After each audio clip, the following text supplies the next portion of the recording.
যারা মোবাইলগুলো ধরে রাখছেন এগুলো না, এটা আপনি ওয়াজও শুনতে পাচ্ছেন না, রেকর্ডও হচ্ছে না, আপনি এটার দিকে তাকাই দিচ্ছেন। আমি ওয়াজ করতেছি, আমি চাইয়া দিচ্ছেন মোবাইলে সারা জীবন ইউটিউবের ভিতরে দেখলেন, ওখানে যদি ভিতরে চাইয়া থাকে তাহলে বাড়ি ফিরিটা বন্ধ করো, কথা বুঝতে হবে না। একটা মোবাইল আর ধরা যাবে না, যাদের সামনে থেকে ধরবে বিচার হবে তাদের, যারা ধরবে তাদের কোনো বিচার নেই। আপনার সামনে থেকে যদি কেউ ধরে আপনি কেন বন্ধ করাই দেন, এটা আপনার বিচার হবে।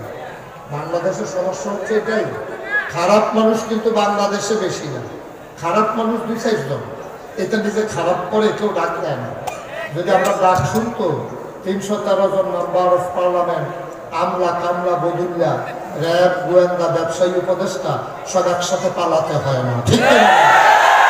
আমাদের কথা শুনে নাই বলেই পালাতে হয়, কারণ তারা যখন এই খারাপ কামটি পছন্দ না করছিলাম, হুজুর আমরা এই কাম করেন না, দাদাগিরি দেখাইয়া মঞ্চেরকে হুজুররা নামাইয়েন না, মেম্বারে হুজুরের চাকরি খাইয়েন না, এই কথাগুলো আমরা বারবার বলেছি। জেলখানার ভিতরে জায়গা পাবে চোর গুন্ডা বদমাশ ডাকাত, আমার আলেম দিয়ে বাংলার জেলখানা ভরে দিয়ে হয়েছে। সেদিন আমরা বারবার বলেছিলাম আলেমের জায়গা জেলখানায় না, আলেমের জায়গা মসজিদে, আলেমের জায়গায় মাহফিলে, আলেমদের জায়গা মাদ্রাসায়। ওরা আলেমদের উপরে নির্যাতন করেছে। আর আল্লাহর নবী বলেছেন লা হাজাবা বাইনা ওয়া বাইনাল্লাহ, আল্লাহর মাঝে আর মাজলুমের মাঝে কোনো পর্দা নাই। ডাক দিতে দেরি, কবুল হতে দেরি নাই। ওরা আমাদের ডাক শুনে নাই, আল্লাহ আমাদের ডাক শুনেছে। এই জন্য সবাই চেয়েছে পদত্যাগ, আল্লাহ করে দিয়েছেন দেশ ত্যাগ।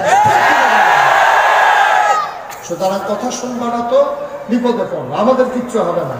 আমরা এই মসজিদে চাকরি না করলে এই মসজিদে পড়া, এই মসজিদটা নামাই দিলে আরেক মাসুল দিয়া পড়া। মনে করো না যে আমরা চুপ করে থাকার মানুষ। যতদিন জবান আছে আল্লাহ যে দায়িত্ব দিয়েছেন পালন করেই যাব। মামলা হবে, হামলা হবে, জেল জুলুম নির্যাতন হবে, প্রয়োজনে ফাঁসি কাস্টে ঝুলতে হবে, ঈমান বিক্রি করা যাবে না।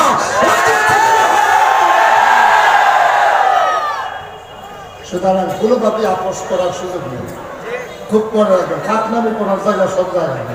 এখানে ৯৯ জন লোক মুসলমানের দেশ, এই জায়গার ভিতরে টাকনামি করো, ফাঁকনামি করো, আলেমের সাথে পাঞ্জা লড়তে আসো, মনে করছো যে হুজুর মানুষ কিচ্ছু বোঝে না। বাধা আসবে তো লড়াই হবে, আবার 50-50 তোমার আমার, ঠিক কিনা কর। বাংলাদেশ কাউকে লিজ দেওয়া হয় নাই। তোমাদের বাবার বাড়ি আমরা মামার বাড়িতে বেড়াইতে আসছি এমন না, তোমার যেমন বাবার বাড়ি আমারও বাবার বাড়ি, ঠিক কিনা কর। সুতরাং সবাই মিলেমিশে এখানে কেউ প্রজা হবে, কেউ রাজা হবে, কেউ মনিব হবে, কেউ ভিত্ত হবে। এই বাংলাদেশ আর হবে না। বৈষম্য বিরোধী বাংলাদেশ এই গড়ার জন্য যা করা দরকার তাই করতে হবে ইনশাআল্লাহ। আল্লাহ যেন কবুল করে, সবাই করেন আমিন, করেন আরো জোরে, আল্লাহ যেন কবুল করে, সবাই করেন আমিন।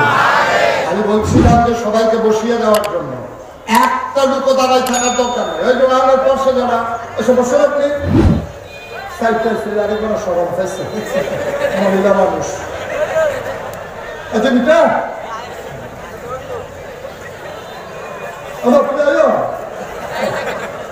আরেকবার নিজের নিজের খানা নাই, আরেকবার হাত ধরেছে।